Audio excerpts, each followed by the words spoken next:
Bütüngüne birleştirilen elementlerinin majmuasidan, ya'ni texnik obyektlardadir. Demek elemental bu tizimlarni oddiy va qism bo'lgan obyekt yoki alohida mustaqil vazifa bajara olmaydi. Ya'ni texnik holat bu ishlab chiqarilayotgan me'yori va ekspluatatsion holatlarida belgilangan erishish yoki yeyilish yoki toliqish tarzida transport vositalarining tarkibiy qismlarining ekspluatatsion xususiyatlari o'zgarishning o'sha prinsip ko'rsatkichlari va belgilarining muvaffaqiyatlariga ko'ra tavsif va bir nechta marotaba texnik xizmat ko'rsatish va ta'minlash ishlarini bajarilgandan keyin ishlash qobiliyatlari obyektlarning texnik hujjatlari talablari bilan belgilangan parametrlar bo'yicha o'z funksiyalarini bajara olish holatlari avtotransport vositalarining ishonchligi munosabatlarni hal qilishning asosiy tamoyillaridan avtomobil transport vositalarining xalq xo'jaligi iqtisodiyotning muhim tarmoqlaridan biri bo'lib, zamonaviy sharoitlarda iqtisodiyotning taraqqiyotning transport vositalarining tasavvur qilib bo'lmaydi. Sanoat, qurilish va qishloq xo'jaligi va boshqa soha korxonalarining mehnat sur'ati ko'p jihatdan ularning aniq ishlash va ishonchligiga bog'liq. U boshqa transport turlari bilan hamda aholining transport tashqi ehtiyojini qondirish va transport o'zi tashish va yo'lovchilarning yuklarni tashish uchun mo'ljallangan va xavfsiz yetkazish uchun moslashtirilgan transport vositasi hisoblanadi. Demak, transportning asosiy vazifasi xalq xo'jaligi va aholining yuk tashishga ehtiyojini vaqtida, sifatli va to'liq qondirishdan iborat. Transport vositalari va ular parklarning ishlash qobiliyatlari, avtotransport vositalarining texnik ekspluatatsiyasi va uning kichik tizimlari bilan ta'minlanadi. Avtotransport vositalarining texnik ekspluatatsiyasi va avtotransport vositalarining ekspluatatsiya amaliy faoliyati sifatida texnik, iqtisodiy, tashkiliy va ijtimoiy tartiblari bilan majmuasini bo'lib quyidagi ta'minlanadi va yuk tashish xizmatlariga yoki tashish mijozlariga kerakli nominal miqdorida kerakli vaqtlarda ishlash qobiliyatiga ega avtotransport vositalarini yetkazib berish, avtotransport vositalari parklarining ishlash qobiliyatlarini quyidagilarni rioya qilib turish, mehnat va moddiy resurslarni oqilona foydalanish hollarida yo'l va ekologiya xavfsizligi va me'yorlarida darajalarda ta'minlab, ichki va xodimlarga me'yordagi ishlash sharoitlarini yaratib, avtotransport vositalarining ekspluatatsiya fanlari tarmog'i sifatida avtotransport vositalari va avtoparklarning texnik holatlarini boshqarish yo'llari va ularning aniqlab quyidagilarni ta'minlashi, avtotransport vositalarining texnik ekspluatatsion xususiyatlari to'liq foydalangan holda muntazam xavfsizlik yoki yuk yo'lovchi tashish qobiliyati va texnik holatlarning talab darajasida bo'lishi, mehnat va moddiy xarajatlarni oqilona bilishi, avtomobillarning transport vositalarining holatiga, ishchi xodimlarga, atrof muhitga zarar ta'sirini imkon qadar kamaytirishi, bozor sharoitlarida texnik ekspluatatsiya tizimlarining keng ko'lamda xizmat ko'rsatish tizimlariga, avtomobillarga xizmat ko'rsatish avtoservislarga aylanadi. Ya'ni avtoservis tizimlari avtotransport vositalarini sotib olishda, ularda samarali foydalanish, butun ishlash muddati davomida ularning ishlash qobiliyatini, samaradorligi, yo'l harakat ekologik xavfsizligini ta'minlash uchun pullik xizmat ko'rsatish vositalari uslubiyatlarini majmuasini bildiruvchi holatdir. Amaldagi qoidalarga muvofiq yuridik yoki jismoniy shaxslarga, avtotransport vositalarining egalariga, iste'molchilarga xizmat ko'rsatish amalga oshiriladi. Iste'molchi avtotransport vositalariga texnik xizmat ko'rsatish va ta'minlash xizmatlarini foydalanish sotib oladi, buyumlarni beradi yoki ulardan foydalanish niyati bo'ladi.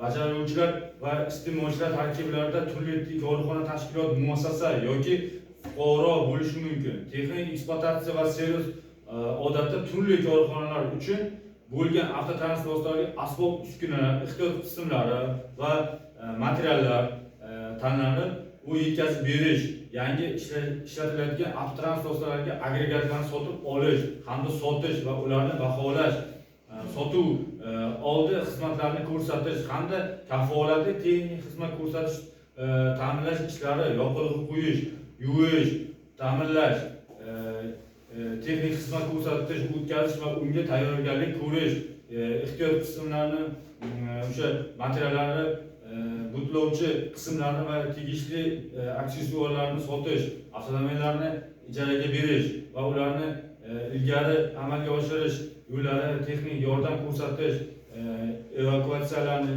tashkil qilish, avtotransportlarga modernizatsiya qilish, qayta jihozlash va qo'shimcha jihozlar, ya'ni tuninglarni amalga oshirish kiradi. Demak, avtotransportlardan foydalanish jarayonida hosil bo'layotgan chiqindilarni yig'ish, qayta ishlash, shuningdek hisobdan chiqariladigan buyumlarni qabul qilish va qayta ishlash va jo'natish, avtotransportdan egalarini axborot bilan ta'minlash, avtotransport korxonalari xodimlari tarkiblarini ijtimoiy shaxslar avtotransportdan egalarini o'rgatish va ularga o'sha maslahatlar berish, korxonalar va turlarga ularning faoliyatlarini o'sha malakasini oshirish, o'sha avtotransportlar texnik ekspluatatsiyasi kichik tizimlarning tashkiliy va iqtisodiy jihatlardan quyidagilar namoyon bo'ladi.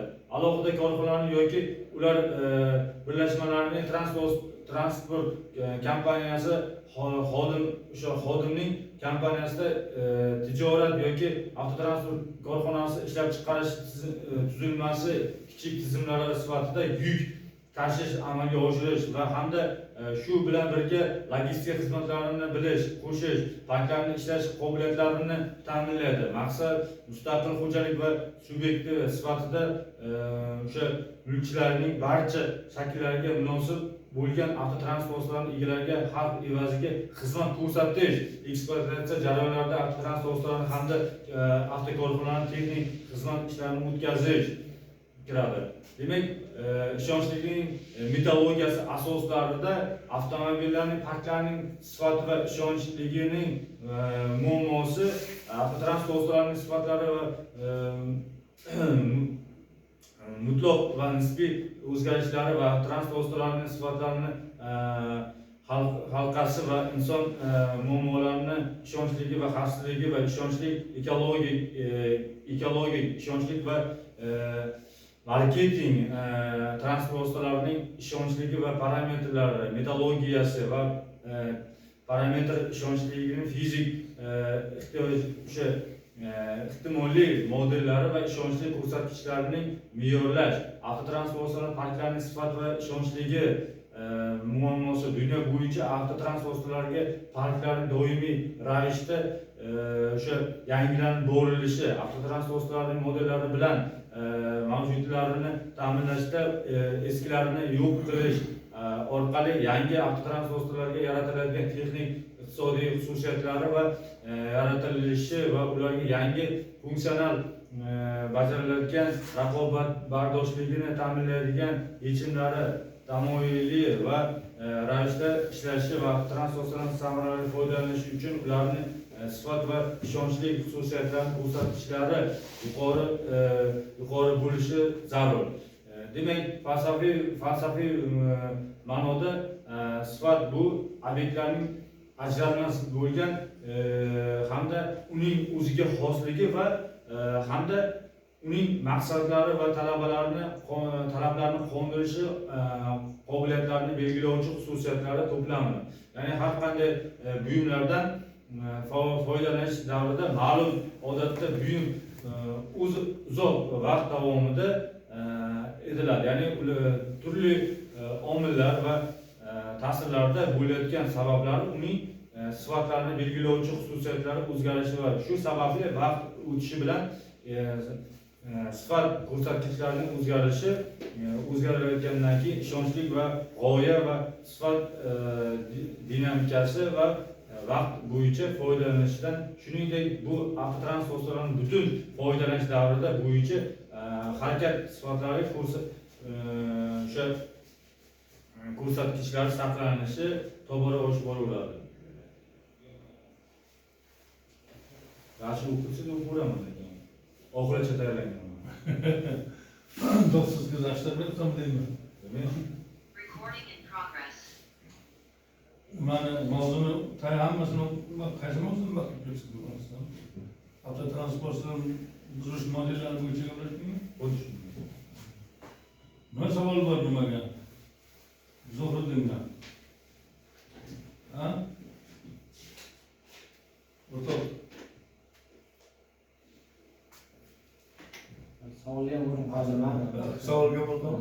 Sen ham shu o'qiyapsanmi? Ha. Qachondan boshlab? Ha? Qatarda boshlaganmiz. Birinchi marta bo'laman masalan. Ha. Qani? Kim qo'shimcha qilishi mumkin? Evet. Zo'rida o'tir. Молодец. Gel.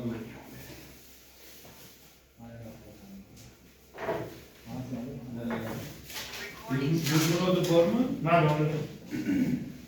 Do'stani? Evet, oldu. Mahmud Zo'rda shu yerdan. Megropolov shu yerda jonli. Muslimov. Nomlar kichkina. Muslimov, Muzaffarov. Muzaffarov. To'g'ri. Rustamov. Safarov. Qaysi biri? Yana Safarov diyor. İlk Safarov bormi? Diyor. Azamjon. Azamjon bu. Azamjon diyorda yo'qmi? Tog'ayeva. Kerak. Xushmamatov.